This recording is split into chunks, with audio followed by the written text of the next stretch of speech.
আসসালামু আলাইকুম। শুরু করছি আমৃত ভালোবাসি তোকে। লিখেছেন সালমা চৌধুরী।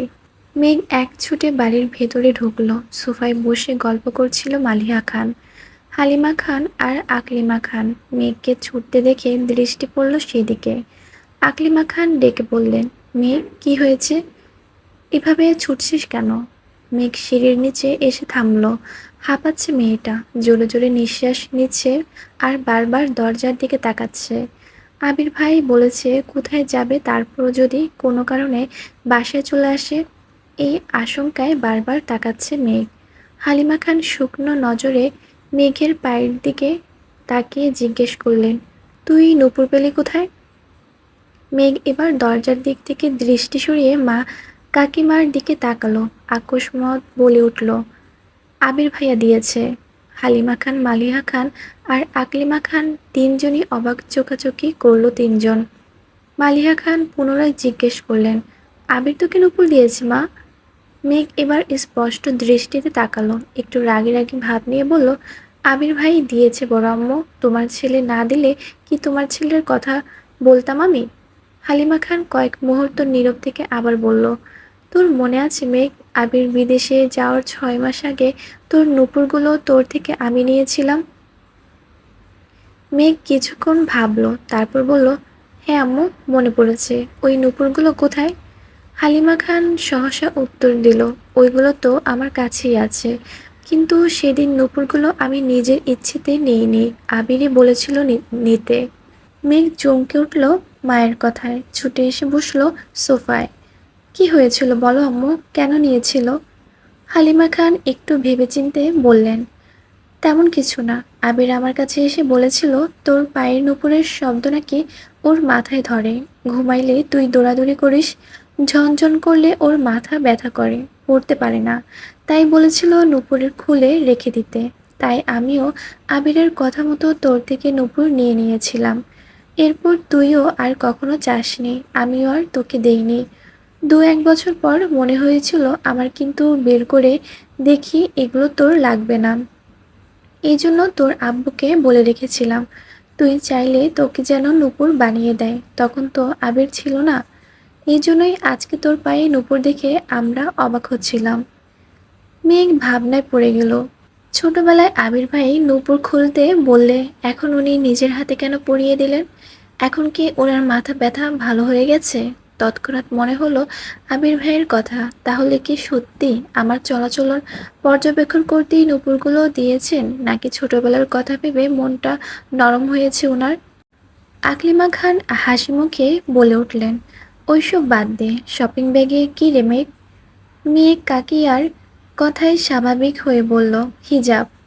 কেউ আর কিছু বলল না, তারা তাদের আড্ডায় মনোযোগ দিল। মেঘও শপিং ব্যাগ নিয়ে সিঁড়িতে ওঠায় ব্যস্ত হলো।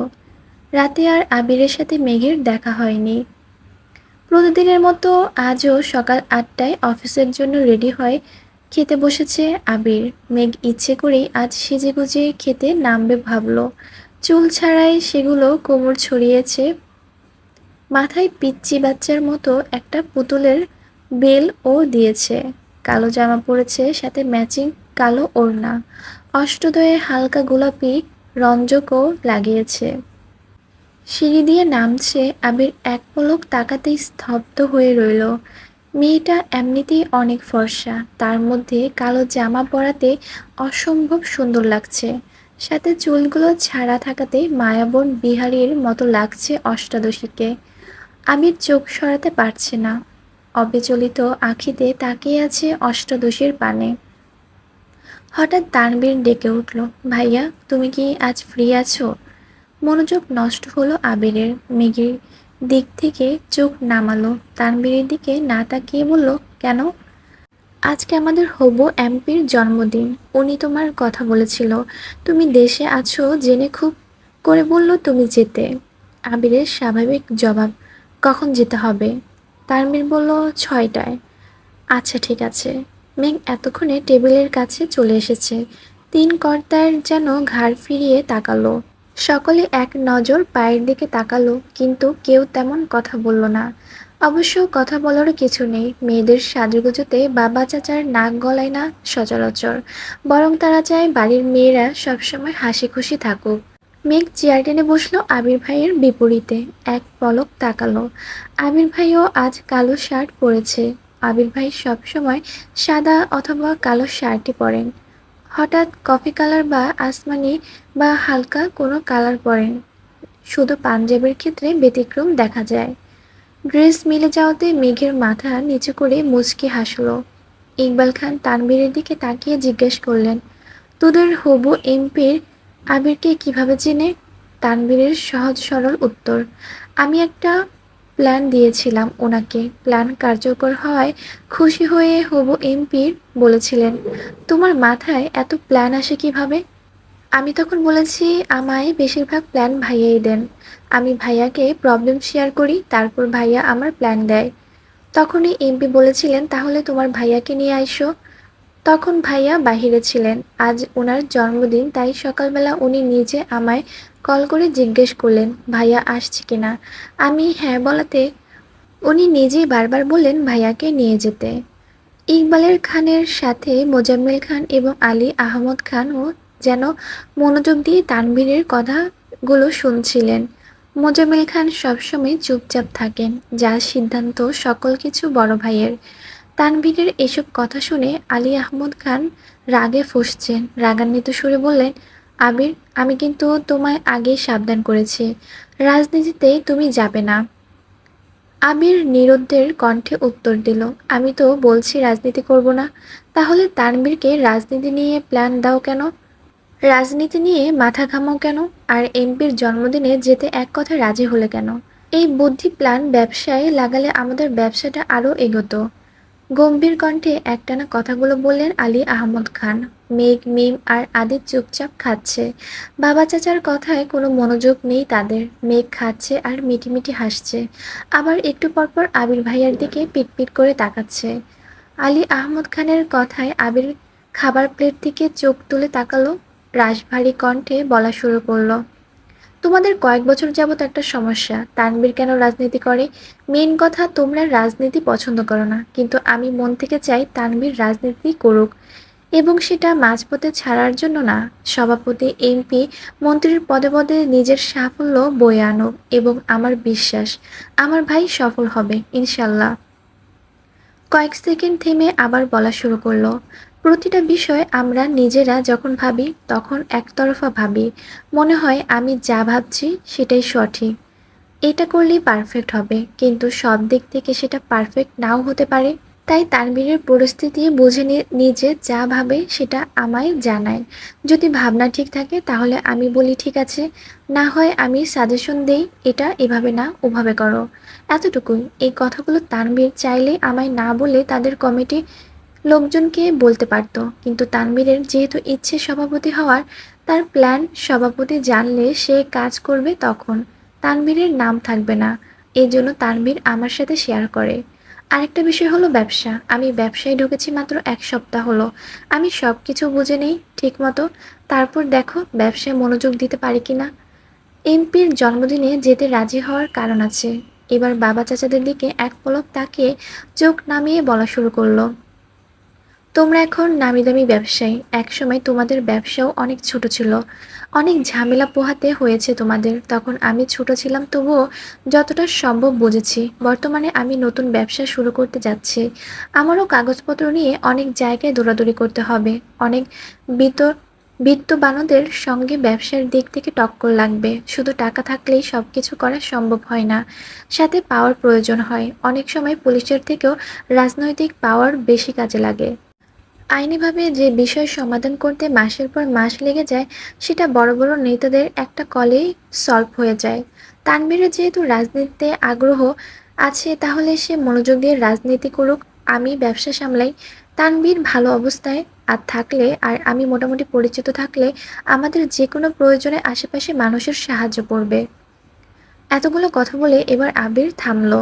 মেঘ হাঁ করে তাকিয়ে আছে আবির ভাইয়ের দিকে আর ভাবছে, কি দূরদর্শী চিন্তাভাবনা আবির ভাইয়ের।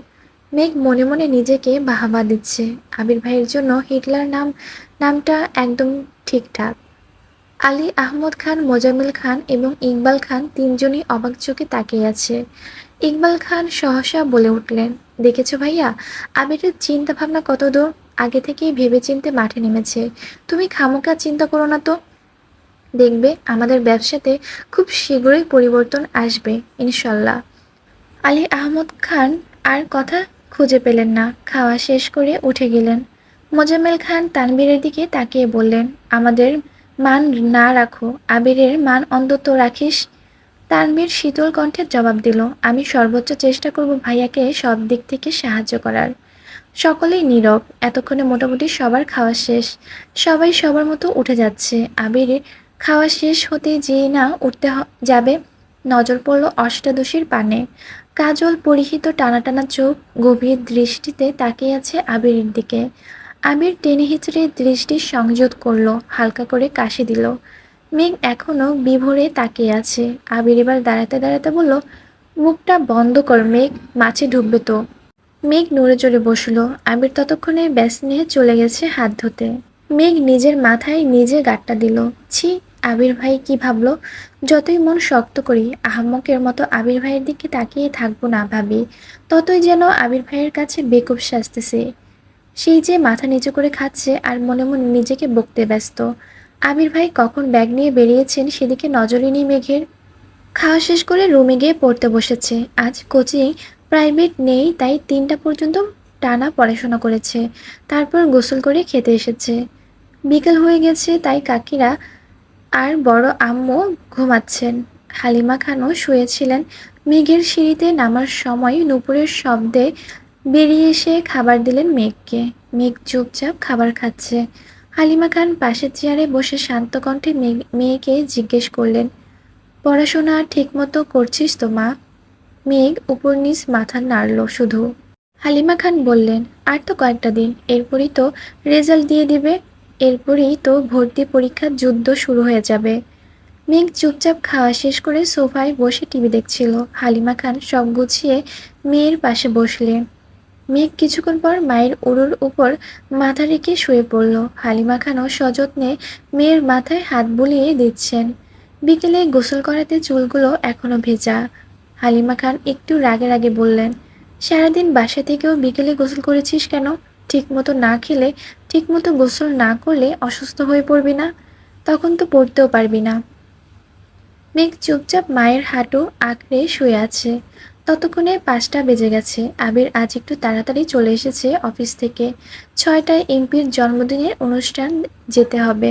বাড়িতে ঢুকে চুপচাপ সিঁড়ির দিকে যাচ্ছে। পায়ের শব্দে হালিমা খান তাকিয়ে দেখলেন আবির।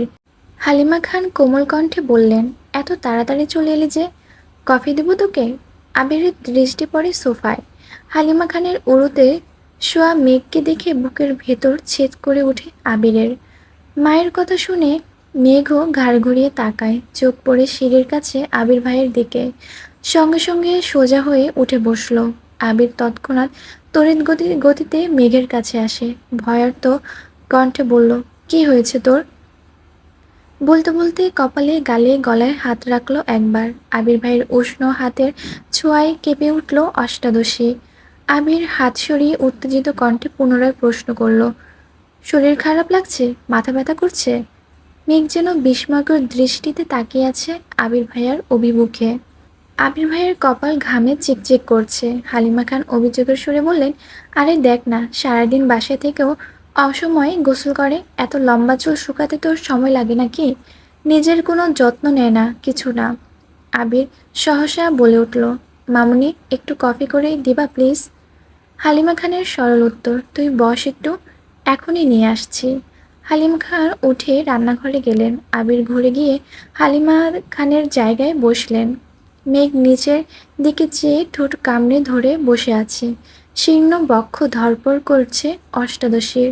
আবির ক্ষুদ্র চোখে তাকিয়ে আছে অষ্টাদশীর পানে। নিরুদ্যম কণ্ঠে শুধালো, কি হয়েছে তোর? মন খারাপ? মেঘের দুনিয়া ঘুরছে, মনের ভেতর টালমাটাল অবস্থা।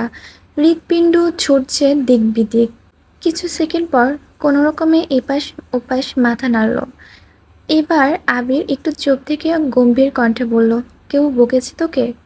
সহসা মেঘের জবাব, কেউ বকেনি। আবির এবার দীর্ঘ শ্বাস ফেলল। ব্যাস, ঠান্ডা কণ্ঠে বলল, তাকা আমার দিকে। মেঘ এবার দ্বিতীয় দফায় ধাক্কা খেল। মেঘ নড়ে উঠল, কাঁপা কাঁপা চোখে তাকালো আবির ভাইয়ের চোখের দিকে। আবির ভাইয়ের শীতল চাউনিতে অষ্টাদশীর মনে ঝড় শুরু হয়েছে। সাগরের গভীরতার ন্যায় চোখের দিকে বেশিক্ষণ তাকিয়ে থাকা সম্ভব হলো না মেঘের। চটজলদি মাথা নিচু করে ফেলল।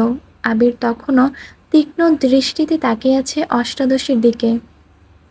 আবির কিছুটা ভেবে শক্ত কণ্ঠে বলল, মেঘ, আমি এই বাড়ির সিঙ্গেল একটা মানুষের মুখেও তোর নাম অভিযোগ শুনতে চাই না।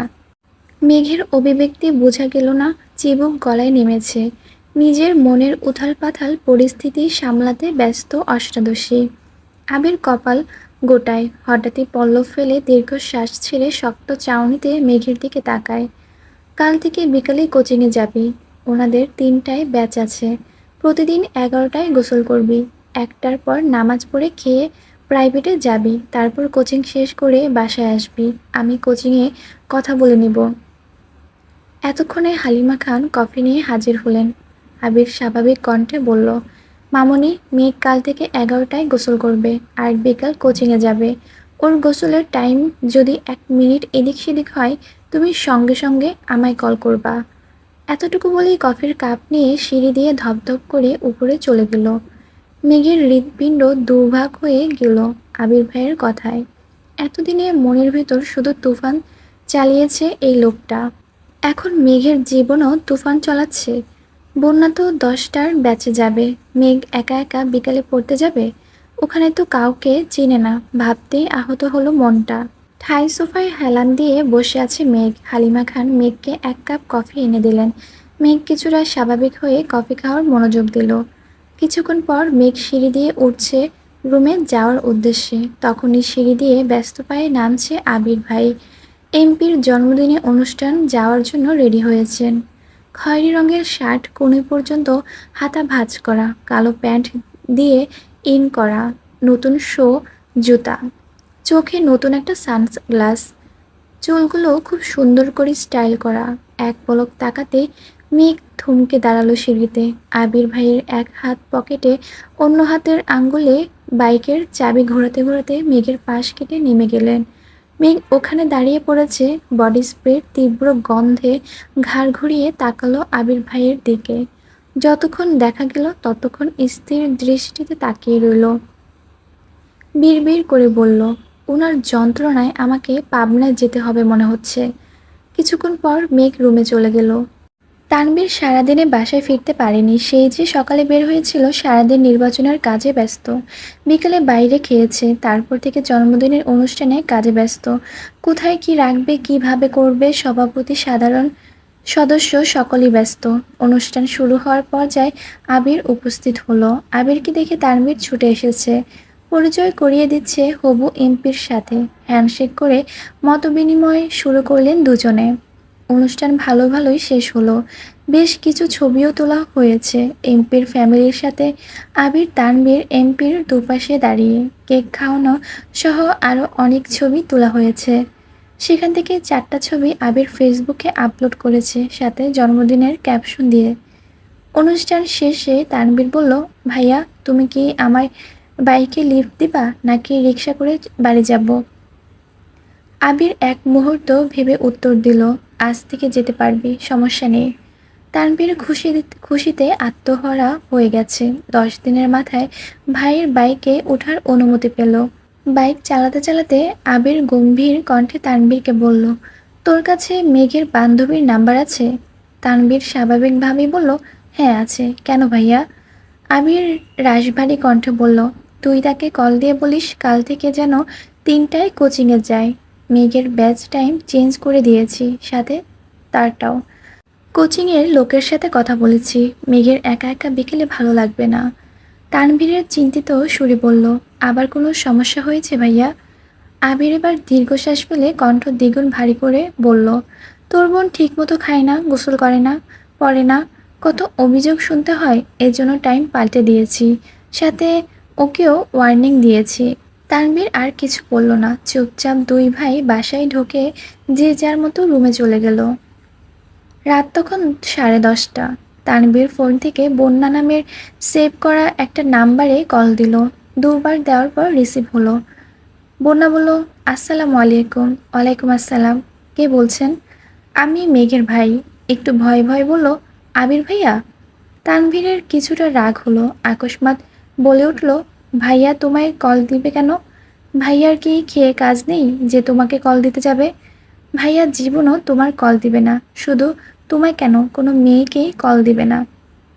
বন্যা আস্তে আস্তে শুধালো, তানভীর ভাইয়া? হ্যাঁ। কোনো দরকার ভাইয়া?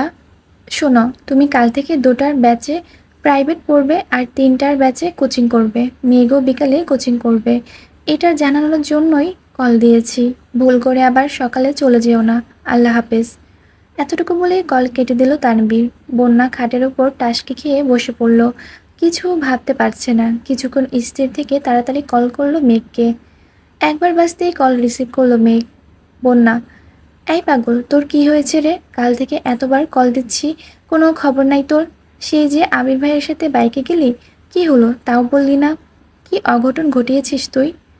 আমি অঘটন ঘটাইনি, আবির ভাই অঘটন ঘটিয়েছে। উনি আমার মনের ভিতর ঢুকে আমার জীবনের 14টা বাজিয়ে দিচ্ছে। আমার খাওয়া, গোসল, ঘুম সব কিছুর নাজেহাল অবস্থা করে ফেলেছে। উনাকে যতবার দেখছি ততবারই ভেঙে চড়ে যাচ্ছি আমি। বারবার নতুন করে ক্রাশ খাই। কি করব বল? বন্যা এবার রাগে বলল, রাত বেরাতে নেশা করা ছেড়ে ঘুমা। বাই। কী জন্য কল দিয়েছিল তা বলতেই পারল না। মেঘের এসব হাবিজাবি কথা শুনতে তার এখন একটু ভালো লাগছে না। কোথায় সিরিয়াস মুডে কল দিল মেঘকে। মেঘ যেন ঘোরেই পড়ে আছে। মেঘও আর কল ব্যাক করল না। মেঘ ফেসবুকে ঢুকলো। ঢুকতেই সামনে আসলো আবির ভাইয়ের 3 ঘন্টা আগের করা পোস্ট।